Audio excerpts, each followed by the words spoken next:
আজকের ভিডিওতে আমরা হিসাব বিজ্ঞান প্রথম পত্রের নবম অধ্যায় থেকে একটি বোর্ড কোশ্চেন সলভ করব। এটি হচ্ছে চট্টগ্রাম বোর্ড 2023-এ 1 নং প্রশ্নে এসেছিল।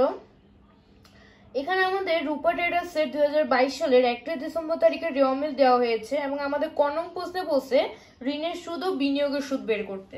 তো এখানে আমাদের প্রশ্নে ঋণ দেওয়া ছিল 10% ঋণ বলে আমাদের 90,000 টাকা দেওয়া ছিল। তাহলে আমরা এখানে 90,000 টাকা লিখলাম এবং 10% ছিল ঋণের সুদ, আমরা 10% লিখলাম। এখন আমরা বিনিয়োগ করছি হচ্ছে 1/8/2022-এ। তাহলে আমরা 1/8/2022-এ বিনিয়োগ করলে 8, 9, 10, 11, 12 আমরা টোটাল 5 মাসের সুদ ধরবো।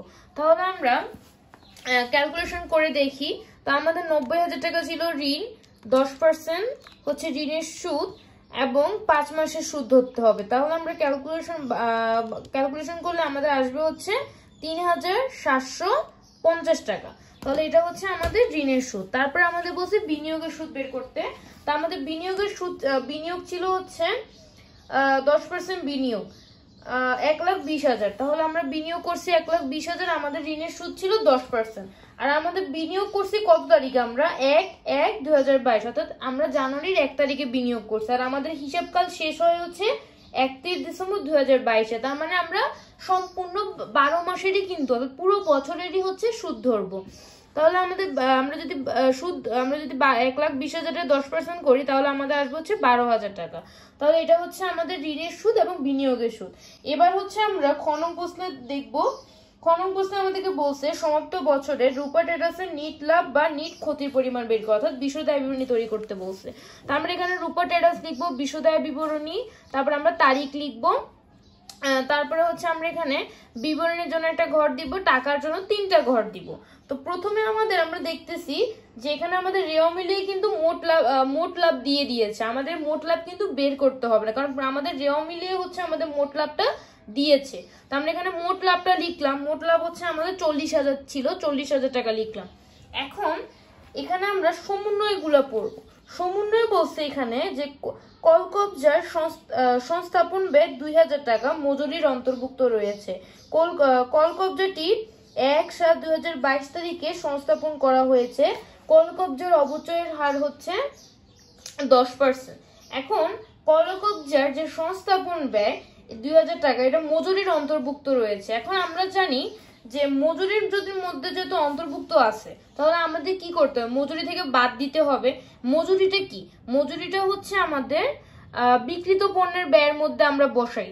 এক্ষেত্রে আমরা একটা জিনিস মাথায় রাখবো যে কোনো খরচের সেই খরচটা বিক্রিত পণ্যের কোনো খরচ হোক বা পরিচালন কোনো খরচ হোক, যে কোনো খরচের মধ্যে যদি অন্য কোনো খরচ থাকে সেই ক্ষেত্রে সেটা বাদ দিতে হবে। কিন্তু প্রশ্নে যদি সরাসরি মোট লাভ বা পরিচালন মুনাফা দেওয়া হলে মোট লাভ বা পরিচালন মুনাফার সাথে যোগ করতে হবে, কারণ ব্যয় কমলে মুনাফা বৃদ্ধি পায়। উদাহরণের সাহায্যে জিনিসটা এখন বুঝবো যে এখানে সাপোজ আমাদের সমন্বয় বলা হয়েছে যে আমাদের এখানে যেমন বলা ছিল যে সংস্থাপন ব্যয় মজুরির অন্তর্ভুক্ত রয়েছে। তাহলে আমাদের করার কথা ছিল কি? মজুরি থেকে বিয়োগ করার কথা ছিল, কিন্তু যেহেতু আমাদের মোট লাভটা দিয়ে দিয়েছে, মজুরি তো আমাদের বিক্রিত পণ্যের ব্যয়ের মধ্যে লিখার কথা। এখন বিক্রিত পণ্যের ব্যয় আমরা কিভাবে বের করব? আমাদের তো সরাসরি মোট লাভই দিয়ে দিয়েছে। বিক্রিত পণ্য আমরা মোট লাভটা বের করে কিভাবে? নিট বিক্রয় থেকে বিক্রিত পণ্যের ব্যয় বিয়োগ করে মোট লাভ বের করে। যেহেতু আমাদের মোট লাভ সরাসরি প্রশ্নে দিয়েছে তাহলে আমরা এটা সংশোধন করব কিভাবে? আমরা হচ্ছে মজুরি থেকে যদি আমরা সংস্থাপন ব্যয়টা বিয়োগ করতাম তাহলে আমরা কি হতো? আমরা বিয়োগ করলে আমাদের মজুরিটা কমে যেত। মজুরি কমে গেলে আমাদের লাভটা বেশি হতো, মানে মুনাফাটা বেশি হতো। তো আমরা এখন এখানে ইনডাইরেক্টলি আমরা মোট মুনাফার যে লাভটা, সে লাভের সাথে আমরা সংস্থাপন ব্যয়টা যোগ করে দিব। ঠিক আছে? যোগ করে দিলে আমাদের হয়ে যাবে। এখন যদি আমাদের থাকে যে মজুরি বকে আছে 5,000 টাকা, আমাদের সমন্বয় বললো যে মজুরি বকে আছে 5,000 টাকা। এখন আমরা সেক্ষেত্রে আমরা কি করার কথা? আমরা মজুরির সাথে বকেয়া মজুরি যোগ করার কথা, তাই না? এটাই তো করার কথা, কিন্তু আমাদের মজুরি হচ্ছে বিক্রিত পণ্যের ব্যয়ের মধ্যে আমাদের লিখার কথা, কিন্তু আমাদের তো এখানে মোট মুনাফা সরাসরি দিয়ে দিয়েছে। তাহলে মোট মুনাফা যদি সরাসরি দিয়ে দেয় তাহলে মোট মুনাফার ভেতরেই তো মোট মুনাফা আমরা বের করি কিভাবে? নিট বিক্রয় থেকে বিক্রিত পণ্যের ব্যয় বিয়োগ করেই তো আমরা মোট মুনাফা বের করি। তো মোট মুনাফার মধ্যে যদি আমাদের বিক্রিত পণ্যের ব্যয়টা ঢুকে যায় তাহলে আমরা কিভাবে মজুরিটা সংশোধন করব? সেজন্য এখন মজুরিতে এর সাথে বকেয়া মজুরি যোগ করলে আমাদের মজুরি কি হতো, মানে মজুরি খরচটা বেশি হতো, আর খরচ বেশি হলে কি হয়, মুনাফা কম হবে। তো আমরা যেহেতু মজুরিটা সংশোধন করতে পারতেছি না, আমরা কি করব, মোট লাভের সাথে বকেয়া মজুরিটা বিয়োগ করে দিই। আমরা কিন্তু এখানে যোগ করব না, এখানে আমরা বিয়োগ করব। কেন? কারণ আমাদের খরচ যদি বেশি হয় তাহলে মুনাফা কমে যাবে। যেই প্রশ্নটা ছিল এখানে আমাদের ছিল কোল কবজার সংস্থাপন ব্যয়টা মজুরির মধ্যে অন্তর্ভুক্ত ছিল। তো আমরা এখন কিভাবে সংশোধন করব? আমরা মোট মুনাফার সাথে সংস্থাপন ব্যয়টা যোগ করব। তো সংস্থাপন ব্যয় যোগ করলে 2000 টাকা যোগ করলে আমাদের আসবে হচ্ছে 42,000 টাকা। তো এবার আমরা পরিচালন খরচগুলোকে বিয়োগ করব। তো এখানে আমাদের প্রথম হচ্ছে কোল কবজার অবচয়। তো কোল কবজার অবচয় হচ্ছে আমাদের কোল কবজা ছিল কত? আমাদের 1,50,000 টাকা। এখন আমরা দেখতেছি সংস্থাপন ব্যয়, যে বসে কল কবজার সংস্থাপনের মজুরির অন্তর্ভুক্ত, এই যে মজুরি থেকে বিয়োগ করতে হবে, কল কবজার সংস্থাপন ব্যয়টা মজুরি থেকে বিয়োগ করতে হবে। এবং এই সংস্থাপন ব্যয়টা আমরা জানি যে কোনো স্থায়ী সম্পদের সাথে স্থায়ী সম্পদ সংশ্লিষ্ট যে খরচগুলো সেগুলো যোগ হয়। তাহলে সংস্থাপন ব্যয়টা তো কল কবজার সাথে যোগ হবে। তাহলে কল কবজা ছিল 1,50,000 টাকা, তার সাথে যদি আমরা সংস্থাপন ব্যয় 2,000 টাকা যোগ করি তাহলে আমাদের আসবে হচ্ছে 1,52,000 টাকা। তার উপর আমরা অবচয় ধরবো, অবচয় হচ্ছে 10%। এখন কি আমরা পুরো বছরের অবচয় ধরবো? না, আমরা একটা জিনিস মনে রাখবো, সেটা হচ্ছে যে যেদিন যন্ত্রপাতি বা স্থায়ী সম্পদ যে তারিখে আমরা সংস্থাপন করা হবে বলা হবে ওই তারিখে হচ্ছে আমরা স্থায়ী সম্পদটা ক্রয় করছি, এটা আমরা ধরে নিব।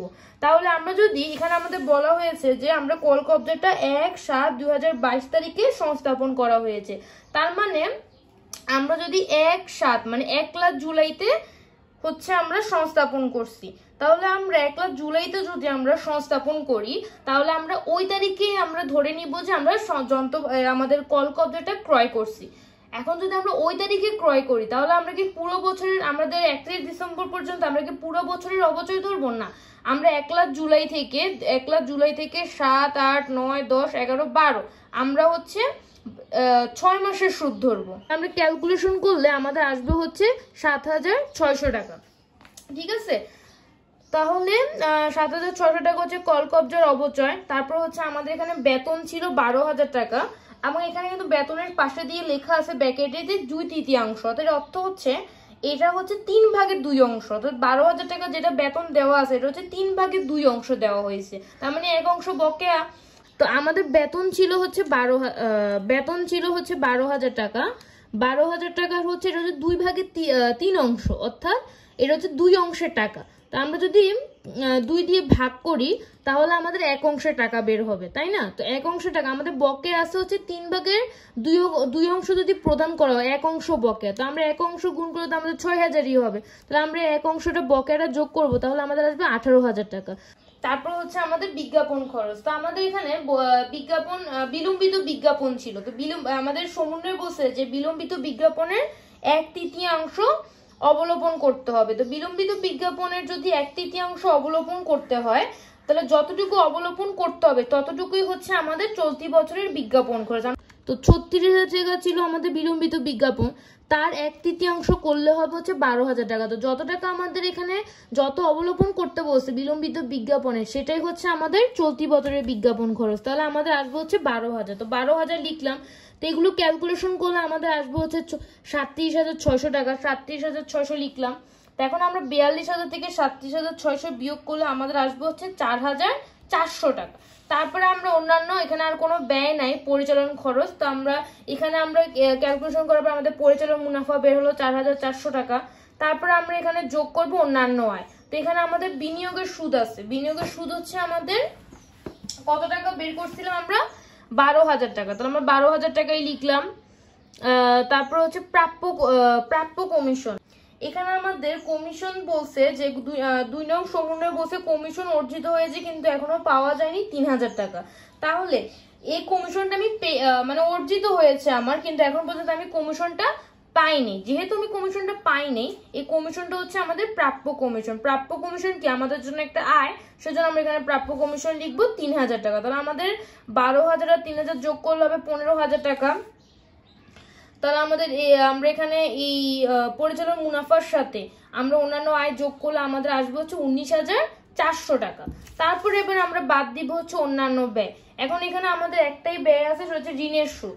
তো আমাদের ঋণের সুদ আমরা বের করছিলাম কত, 3,750 টাকা। 3,750 টাকা বিয়োগ করবো, তাহলে আমাদের আসবে হচ্ছে 15,650 টাকা। এটাই হচ্ছে আমাদের নিট মুনাফা।